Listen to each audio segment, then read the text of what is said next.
لا الہ الا اللہ لا الہ الا اللہ۔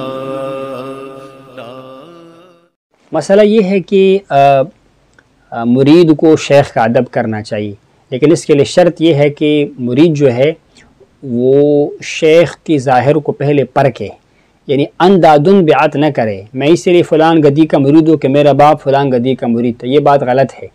اگر آپ کا باپ کسی گدی کا مرید تھا تو آپ کی باپ کا پیر یا زندہ ہے یا وفات ہے۔ اگر زندہ بھی ہے تب بھی آپ کو دیکھنا پڑے گا کہ ان کا معاملہ کیسے ہے، شریعت پر پابند ہے کہ نہیں ہے۔ ہو سکتا ہے وہ فوت ہو چکا ہو، جس طرح عام طور پر گدیوں میں ہم دیکھتے ہیں پیر صاحب فوت ہوتا ہے، بیٹے پوتے پڑ پوتے ہوتے ہیں۔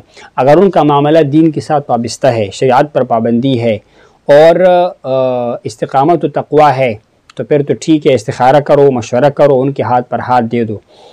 لیکن جب آپ کو ایسا پیر مل گیا تو پھر کیا کرنا ہے کہ اس کے بعد ان کے دامن کو پکڑنا ہے۔ اگر پیر خصص مرید را بسس، اگر پیر جو ہے وہ بے شک کہتے ہیں خص کیوں نہ ہو، مرید کے لیے بس ہے۔ مطلب یہ ہے کہ پیر کو کچھ سمجھے نہ سمجھے، لیکن صادق اور عاشق مرید کے لیے اس کا کام، اس کا توجہ، ان کا صحبت جو ہے وہ کام کر جاتا ہے۔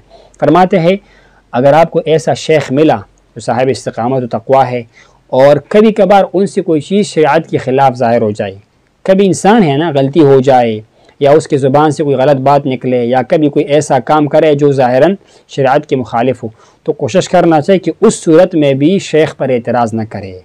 ہوتا کیا ہے، انسان کیا کرتا ہے، وہ 99 خوبیوں کو نظر انداز کرتا ہے اور ایک غلطی کو پکڑتا ہے، حالانکہ انسان نسیان سے بنا ہوا ہے، بھول سے بنا ہوا ہے۔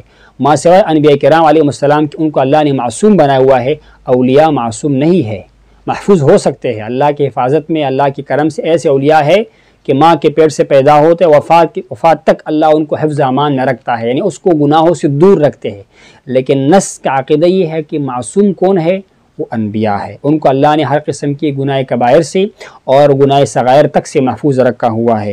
تو ولی جو ہے وہ نبی تو نہیں ہے نا، نبی کا وارث ہے، ولی ہے، انسان ہے، جذبات ہے، عناصر ہے، ان کے ساتھ بھی نفس و شیطان کا معاملہ ہو سکتا ہے۔ تو کیا ہوتا ہے، ان سے کبھی غلطی ہو جائے پھر بھی اعتراض نہ کرو، بلکہ اس کی تعویل کرو۔ تعویل کس طرح کرو، یعنی آپ اس کو کسی عذر پر ڈالو کہ ہاں، مثال اس طرح ہے جس طرح ہم کہتے ہیں کہ کھڑے ہو کر پانی نہیں پینا چاہیے، لیکن کچھ روایات میں آتا ہے کھڑے ہو کر پانی پی سکتے ہیں، تو یہ ہے کہ یہ رخصت پر محمول ہو گیا۔ کبھی کبھار کھڑے ہو کر پانی پی سکتے ہیں، بیٹھنے کا جگہ صاف نہیں ہے، یا فرض کرے کمر میں درد ہے، مختلف مسائل، یا کہ بندہ بہت جلدی میں ہے، ان کے پاس ٹائم نہیں ہے کہ بیٹھ سکے، ایمرجنسی ہے، ہنگامی حالت ہے، تو اس صورت میں پھر یہ بندہ کر سکتا۔ اسی طرح انسان جو ہے وہ کبھی غصہ نہیں کرتا، کسی کو گالی دیتا، کبھی بہت جذبات میں آتا ہے۔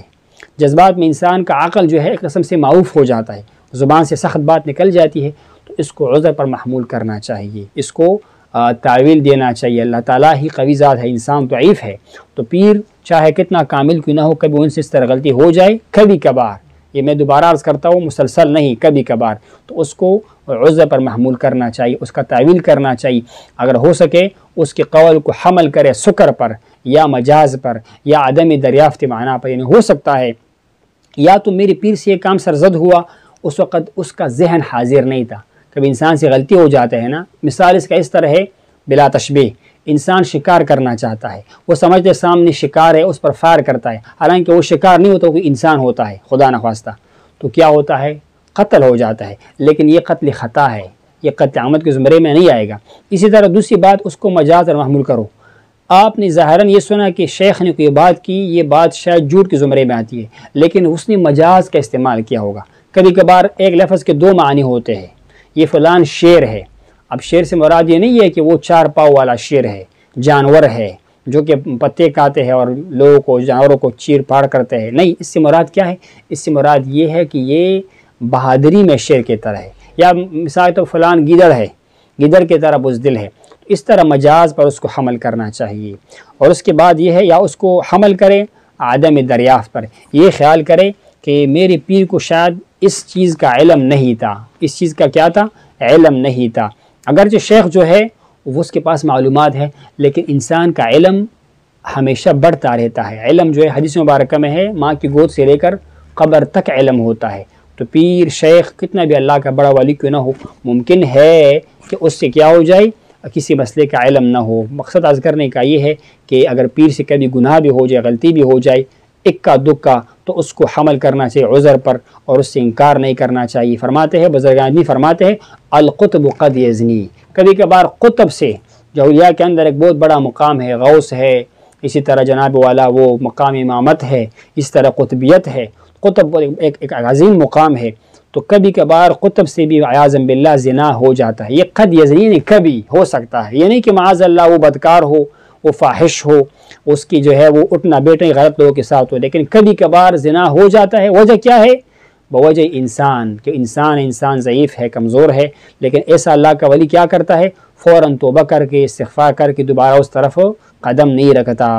فرماتے ہیں کہ ماعز رضی اللہ عنہ حضور کا صحابی ہے اور وہ اصحاب میں سے ہے، تقدیر کا معاملہ پیش آیا اور اس سے جو ہے وہ زنا واقع ہوا، لیکن اللہ تعالیٰ نے اس کو توبے کا توفیق عطا فرما دیا، ایسا توفیق عطا فرمایا کہ اس نے اپنے آپ کو رجم کے لیے پیش کیا۔ رجم کے لیے حدیث مبارکہ میں ہے ایسا توبہ اس نے کیا کہ اس کا توبہ اگر اس پوری محلے علاقے پر تقسیم کیا جائے سب کے لیے وہ توبہ کافی ہوگا۔ اس طرح اللہ کے ولی سے کبھی کوئی گناہ ہو جاتا ہے اور اس کو احساس ہو کہ میں نے گناہ کیا، وہ فوراً رجوع کرتا ہے، توبہ کرتا ہے، استغفار کرتا ہے۔ مقصد عرض کرنے کا یہ ہے کہ اللہ کے ولی یا شیخ مرشد پر بغیر کسی خاص وجہ کے معترض نہیں ہونا چاہیے۔ ہاں خدا نہ کرے اگر اس کا شعار فسق بن گیا، مسلسل فسق کر رہا ہے، غلط کام کر رہا ہے، بس پھر وہ ولی نہیں رہا۔ آپ کا پیر کا بیٹا ہے، آپ کا پیر ہے، اس کی داڑھی نہیں ہے، وہ شرابی ہے، وہ سود کھاتا ہے، وہ حرام معاذ اللہ استعمال کرتا ہے، تو پھر یہ ولایت کے منافی ہے، یہ ولی ہو نہیں سکتا، ولی نہیں ہو سکتا ہے۔ ولی کے لیے کیا ضرورت ہے؟ تقوی اور استقامت علی الشریعت ضروری ہے۔ پھر اس کی تعویل نہ کرو، اس کو چھوڑو اور ایسی پیر کے پاس جاؤ کہ جو کامل ہو، مکمل ہو، اور جس کو اللہ تبارک و تعالیٰ کے دین کے راستے کا علم ہو اور اپنے آپ کو حرام سے بچانے والا ہو۔ لا